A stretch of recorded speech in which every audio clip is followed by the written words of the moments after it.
देश वही super power होता है जिसके पास सुपर वेपन्स होते हैं। अरब नहीं दोस्तों, 1 खरब रुपए से ज्यादा के भारत ने हथियारों का ऑर्डर दे दिया है। पर जब आप पाकिस्तान से अगली बार लड़ेंगे, ध्यान रखिएगा कि पाकिस्तान अकेला नहीं है, साथ में चाइना भी है, साथ में तुर्की भी है, और हो सकता है ईरान बैकएंड पे मदद कर रहा हो, कितने भी गले मिले भारत आके। हिंदुस्तान की जो हुकूमत है उसने इमरजेंसी बेसिस पे 23 करोड़ डॉलर के जो नए मंसूबे हैं, नए मुआहदे हैं, उन पर दस्तखत किए हैं। वजह समझ नहीं आ रही कि इंडिया की तरफ से इतना भारी मिकदार में असला जो है वो क्यों इकट्ठा किया जाए कि पाकिस्तान के 4 टुकड़े कर दें। ये भी बातें चलती हैं इंडिया के अंदर बड़ी करी गई। इससे फायदा उठा के इंडिया जो है वो पाकिस्तान के खिलाफ एक नई जंग शुरू करने का जवाज तलाश कर रहा है। हमें खतरा जरूर मौजूद है हमारे न्यूक्लियर प्रोग्राम को, उसके लिए केयरफुल रहना चाहिए, अलर्ट रहना चाहिए। ये सवाल मैं इसलिए कर रहा हूँ कि वजह समझ नहीं आ रही कि इंडिया की तरफ से इतना भारी मिकदार में असला जो है वो क्यों इकट्ठा किया जा रहा है। तो वो उस जिस माइंडसेट का आदमी है वो सर कुछ भी कर सकता है, और आप ये इस खाम ख्याली में ना रहें कि वो नहीं करेगा। अब इंडिया वो इंडिया नहीं रहा जो हाथ फैलाता था। अब वो इंडिया है जो एक लॉन्ग टर्म सोच रखता है और दुनिया के ममालिक को बहुत कुछ दे सकता है। लेफ्टिनेंट जनरल राहुल सिंह ने यह बताया था कि जब हम ऑपरेशन सिंदूर में पाकिस्तान के खिलाफ लड़ रहे थे, हम एक्चुअली 3 देशों के खिलाफ लड़ रहे थे, चाइना, पाकिस्तान एंड टर्की।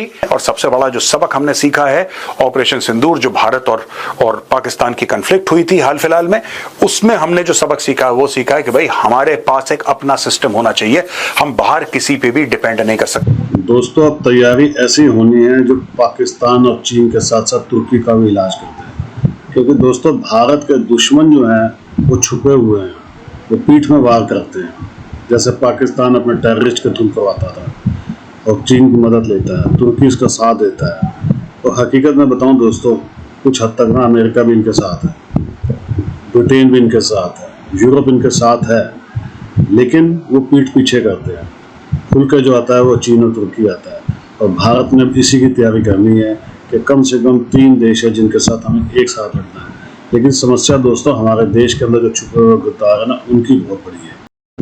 लेकिन मोदी जी उनका भी इलाज ढूंढ ही लेंगे और कर भी रहे हैं। देश वही सुपर पावर होता है जिसके पास सुपर वेपन्स होते हैं। अरब नहीं दोस्तों, 1 खरब रुपए से ज्यादा के भारत ने हथियारों का ऑर्डर दे दिया है। पर जब आप पाकिस्तान से अगली बार लड़ेंगे, ध्यान रखिएगा कि पाकिस्तान अकेला नहीं है, साथ में चाइना भी है, साथ में तुर्की भी है, और हो सकता है ईरान बैकएंड पे मदद कर रहा हो, कितने भी गले मिले भारत आके हो। ऑपरेशन सिंदूर के बाद अगर भारत ने कोई बड़ा सबक सीखा तो वो सीखा कि देश वही सुपर पावर होता है जिसके पास सुपर वेपन्स होते हैं।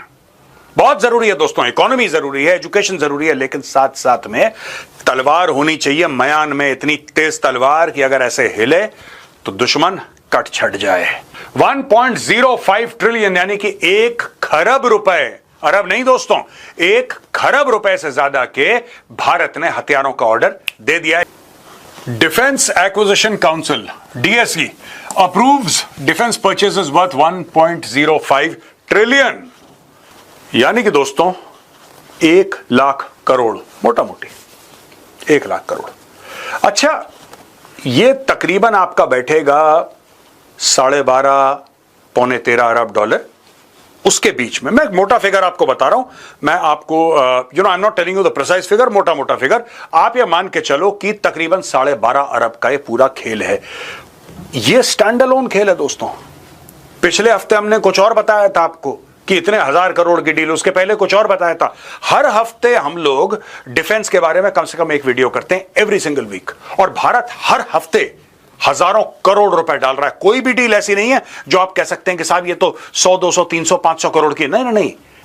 तो दोस्तों ये this is the mother of all deals. एक साथ डिफेंस एक्विजिशन काउंसिल ने बोला है कि 1.05 ट्रिलियन इंडियन रुपीस की ये डील है। यहां पे आप देख सकते हैं दोस्तों, mine counter measure vessels, QRSAM, super rapid gun mount, इसके अलावा बहुत कुछ है। तो पूरा का पूरा एक इकोसिस्टम भारत तैयार कर रहा है दोस्तों। अब दोस्तों देखिए, 234 million for drones. India plans drone incentive after Pakistan conflict. India will launch a 234 million incentive program for civil and military drone makers to reduce their reliance on imported components and counter Pakistan's program built on support from China and Turkey. Right? Lieutenant general Rahul Singh ने यह बताया था कि जब हम operation सिंदूर में पाकिस्तान के खिलाफ लड़ रहे थे, हम एक्चुअली तीन देशों के खिलाफ लड़ रहे थे, चाइना, पाकिस्तान एंड टर्की। और सबसे बड़ा जो सबक हमने सीखा है ऑपरेशन सिंदूर, जो भारत और पाकिस्तान की कन्फ्लिक्ट हुई थी हाल फिलहाल में, उसमें हमने जो सबक सीखा है वो सीखा है कि भाई हमारे पास एक अपना सिस्टम होना चाहिए। हम बाहर किसी पे भी डिपेंड नहीं कर सकते, वो मित्र देश ही क्यों ना हो।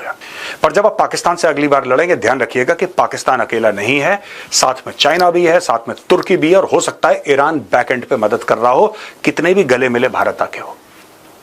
एंड में यही होने वाला है। We must be prepared for all the threats. Pakistan अपने आप में, पाकिस्तान की इतनी औकात नहीं है कि लड़ाई लड़ ले। पाकिस्तान बिना चाइना के हेल्प के कुछ नहीं कर सकता। And the last skirmish that we had, Operation Sindoor, is proof that बिना चीन के पाकिस्तान कुछ भी नहीं है। कम से कम 3 हफ्ते जो हैं, इसमें इंडिया ने बहुत ज़्यादा असला ख़रीदा है, बहुत सी डील्स की हैं, जिसमें कुछ इजरायली फर्म्स भी शामिल हैं। तो आपको क्या लग रहा है कि ये जो इजराइल की और ईरान की लड़ाई हुई है, और इसमें जिस तरीके से इंटरनेशनल लॉ की धज्जियाँ बिखर गई हैं, तो इस सूरत हाल का इंडिया फ़ायदा उठाकर एक दफ़ा फिर पाकिस्तान के खिलाफ जारियत की कोशिश नहीं कर सकता?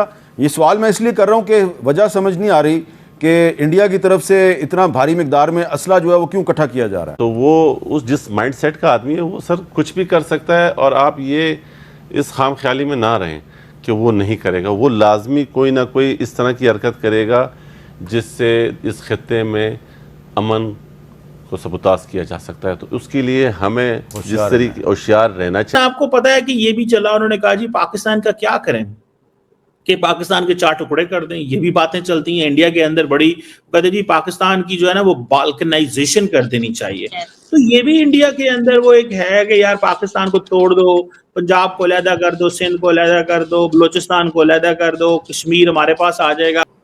वो चाहते हैं कि मैं ग्लोबल साउथ का लीडर बनूं। ये मैसेजिंग करनी है कि जनाब अब इंडिया वो इंडिया नहीं रहा जो हाथ फैलाता था। अब वो इंडिया है जो एक लॉन्ग टर्म सोच रखता है और दुनिया के ममालिक को बहुत कुछ दे सकता है। इंडिया और ब्राजील के दरमियान हम देख रहे हैं डिफेंस टाइज पर भी बात हो रही है, तो क्या ये लैटिन अमेरिका में भारत की डिफेंस डिप्लोमेसी का पहला कदम है?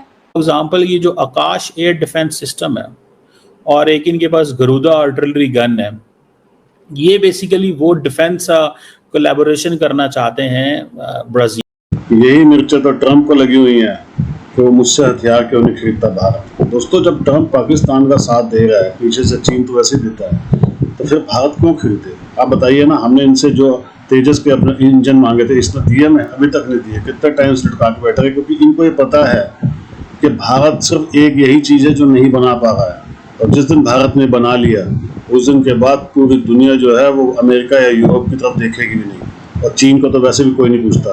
रही बात पाकिस्तान की, तो दोस्तों पाकिस्तान को तो हम कभी भी निपटा लेंगे। ये बात पाकिस्तान बहुत अच्छी तरह से जानता है, इसीलिए वो कभी अमेरिका की गोदी में जाके बैठता है, कभी चीन की और कभी तुर्की की। लेकिन दोस्तों, जैसा कि आपने देखा ही है वीडियो के अंदर, हमारे जो जर्नल्स हैं वो ये बोल रहे हैं कि भारत की जो लड़ाई हुई थी ऑपरेशन सिंदूर के अंदर, वो 3 फ्रंट पर भारत लड़ा था और 3 देशों के खिलाफ लड़ा था, और 3 देशों के खिलाफ जीत हमने हासिल की थी, और वो भी मात्र आधे घंटे में।